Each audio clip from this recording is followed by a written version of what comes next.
vakomana vaya vatanga manje nyika yose iri kuziva kuti kungotakwa nezvekunzi Blessed Arageza vanhu vatongofuka nezvemavo veterans akajamuka.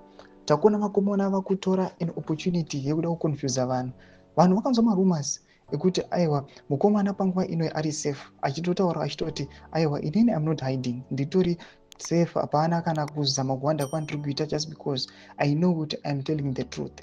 Panapa vakomana vobuda vachigadzira maghost accounts vachitaura masviko achiti aiwa Blessed Arageza kunyange ari man of the match panguva ino ariwa pasi aiwa adivhita aona kuti mutungamiri wenyika yeZimbabwe kana kuti vakomana vari kuopoza the attacking him. Don't subscribe or like or turn the bell icon. Tipinda panapa paindo yakanzi comrade Blessed Arageza yamuri kuona X vanhu vakatozodiscover kuona kuti aiwa this account it is just a ghost account.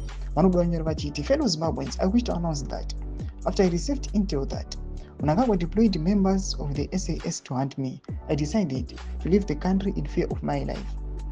I know those are ruthless killer soldiers, but I will recently make a press statement before coming back. Jomashwa rubuda ichingwa panapa nevakomana ava atirikuona kuti these words aiwa ndo ari kunoka kunzi ari kutoconfuse macitizens. Panapa we've heard kuti panguva ino Blessed Geza akataura kuti ari safe and tiri kuona kuti today they are also going to have another press and vakomana HSTV. Zvatiri kunyatsa kuona kuti vakomana ava they are up and they are ready to conquer vakomana ve the regime vari kupusha for the 2030 agenda.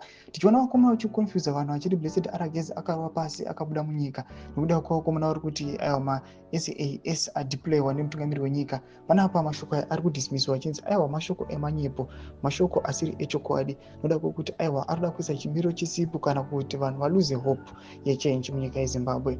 Tudze mafungiro enyu muri kudii pamusoro pechitiko ichi. Bvina comment section medu tudze mafungiro enyu. So subscribe or like, turn on the bell icon.